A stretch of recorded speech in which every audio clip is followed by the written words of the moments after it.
Rebecca, nice to meet you. Honey. Honey, of course, nice to meet you. Shalon. And nice to meet you as well. Wonderful, now we're all well acquainted. So just to introduce the project a little bit more, so you guys know who we are the Mobile CPR Project. We are a community organization that's run through the University of Pennsylvania up near West Philly, and we are sponsored by Independence Blue Cross. And what we are is a mobile and community-based organization, which means we drive a little van, you might have seen it parked right in the front, and we go in and around Philly and we just teach lessons like this, or we have tables at community fairs and we just talk about CPR. And our goal is not only for you to recognize a cardiac arrest and know how to do CPR as well as AED usage, but more importantly, it's to feel confident in being able to step in. So we're going to talk about all of these ideas. We're going to let you guys practice with the mannequins if you're comfortable and able-bodied, and we'll just work through it together. Does that sound okay? Yeah. Awesome, wonderful. So first we're going to start by talking about a cardiac arrest. Have you guys ever heard of what that is? The words, what they might mean? Yeah, so cardiac means heart, and arrest means to stop, right? So someone who's in cardiac arrest, their heart has completely stopped beating.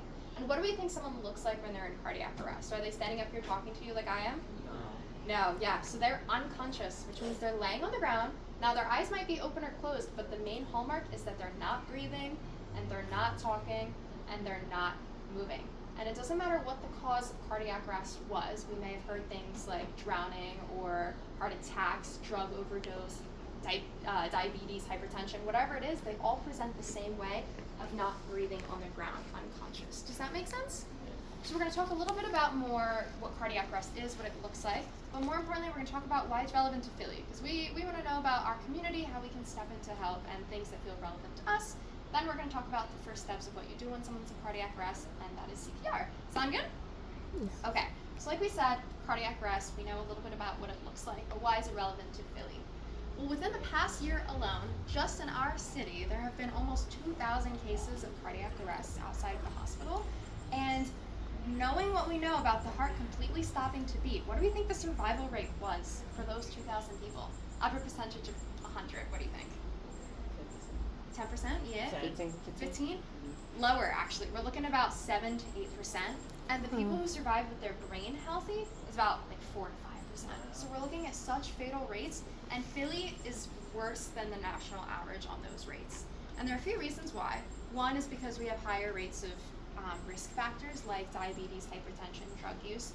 But more importantly, and why we're here, is that Philly has much lower rates of bystander intervention, which means less people are stepping in to help when someone's in cardiac arrest. And there are a few reasons for that, and we're going to kind of debunk common misconceptions and fears as why people don't step in to help, so you guys can feel empowered to do so if we need. So someone who's in cardiac arrest, we said they're not breathing, they're not talking, and they're not moving. And they need help at the hospital, right? How long y'all think ambulances are coming in Philly to help you? 9 minutes. Yeah, 10 minutes. we're looking at 10 minutes, and that's if we're lucky. Yeah. And someone who's not getting brain or blood flow to their brain and their muscles, they're not surviving that. And something that we can do is CPR. So the kind of hallmarks of cardiac arrest in CPR is that we are trying to act as the person's heart to pump blood throughout their body so we can keep oxygen reaching their brain until the ambulance comes. So there are a few things that we can do for that. First, someone collapses on the floor. We want to go up and see if they're okay. It's hot outside. People can just faint because they're hot and then just wake up a few seconds later. That's not cardiac arrest, right? We don't want someone punching on our chest if we're awake, right? If I come up to you guys, y'all will say, please do not touch me. So we want to first make sure that it is a cardiac arrest. So if you go up to someone, you're shaking their shoulders, you're trying to get their attention, and they don't wake up after a few seconds, we can assume that they're in cardiac arrest. Now another thing that they may present with is this thing called gasping, where it sounds like, and that's not normal. It may happen in very long interventions, but that's not how you or I breathe, right? Does that sound normal? No. So someone who's in cardiac arrest may look like they're breathing like that, but that's not breathing. That is just kind of the oxygen exhaling its way through the body, but they're not inhaling, they're not moving, and they're not talking. So if we find someone in that state and they're still not waking up, but they're making that weird breathing noise, they're in cardiac arrest, and we can assume that. So after we check to see if someone's okay, then we want to call 911, right? Because if the ambulance doesn't know to come, you can do CPR as long as you want, and no one's going to come and help that person. The first thing we do is always check to see if the person's okay, and then call 911. Does that make sense so far? Some common questions we get is like, oh, what about a heart attack? And that is a totally different issue, just like what I said about the fainting. Someone can faint for a number of reasons and wake up. Someone who's in a heart attack, do you guys know the common symptoms of a heart attack? Have you guys heard of those? Maybe like your left arm or your right arm is tingling. They could be clutching their chest saying my heart hurts, and that person needs medical attention, but they're not in cardiac arrest because they're alive and they're talking to you, right? Someone in cardiac arrest, we said their heart is stopped, which means they are dead. They are on the floor, not breathing. So we just want to make sure that we're helping the right people. And like I said, you're not going to accidentally give CPR on someone because I'm not letting you near my chest. Someone in a heart attack is not letting you near their chest. So we're doing CPR on someone who's unconscious. Does that make sense? Okay, perfect. So let's kind of get into what CPR is now that we've checked to see if someone is in cardiac arrest and we've called 911. Our next step is CPR. Do you guys know what that means? Just a bunch of letters, but any ideas? Cardio. Yeah, so something resuscitation. There you go. You basically filled it in. So cardio, like we said, means heart. Pulmonary means your lungs, and resuscitation means to bring back to life. So we are acting as someone's heart and their lungs, and we are bringing their body back to life by reviving them and pushing on their chest. Now, I was speaking with one of you earlier, and you were telling me about a CPR class in the past where you had to breathe into someone's mouth. We actually don't have to do that anymore. Today we're talking about hands-only CPR, and we can think about why together. So when you're pushing on someone's chest, what organ are you guys acting as when you're doing that? Heart. Their heart, exactly, because you are trying to reach their heart by pumping. And that heart pumps what throughout your body? Blood. Blood, exactly. And inside your blood, there's oxygen. So if you're heaving and pushing on someone's chest and you go to breathe into their mouth, one, you're going to be too tired to breathe anyway. But what you're breathing is oxygen. So you might as well just keep pushing on their chest to circulate that oxygen anyway, because it's going to go a further long way if you're just pushing on your chest. And research shows that people are more likely to survive if you keep continuously pushing on their chest. And that's good news because I don't want to put my mouth on someone random, and you guys don't have to either. So just to clarify again, today we're talking about hands-only CPR. And there are a lot of numbers and rhythms. We had the question about staying alive earlier, about how fast or how deep you should go. And the most important thing that we tell people is for the pace, just go as fast as you can. And if you think about the rhythm staying alive, that's good. It's a little bit slower than we think of as fast as you can. It goes like ah, ah, ah, ah, staying alive. But in the moments of pressure, it can be hard to think of a song. So we just tell people go as fast as you can because you're acting as someone's lifeline, right? You're trying to pump their heart. And it's always better to go faster than slower because we are trying to keep this person alive. Does that make sense? Yeah, did you have a question? I think the mouth-to-mouth would be more for the pulmonary. Right, but because oxygen is circulating in the blood anyway, the muscles and the tissues and the brain are still receiving the oxygen they need in a more effective manner if blood is still circulating. Because there are a lot of wrong ways to give breaths to people. If you're not doing it hard enough, or if you're not tilting the correct way, it's not as effective as if you were going to keep pushing. So to keep it standardized, it's just better to press on someone's chest.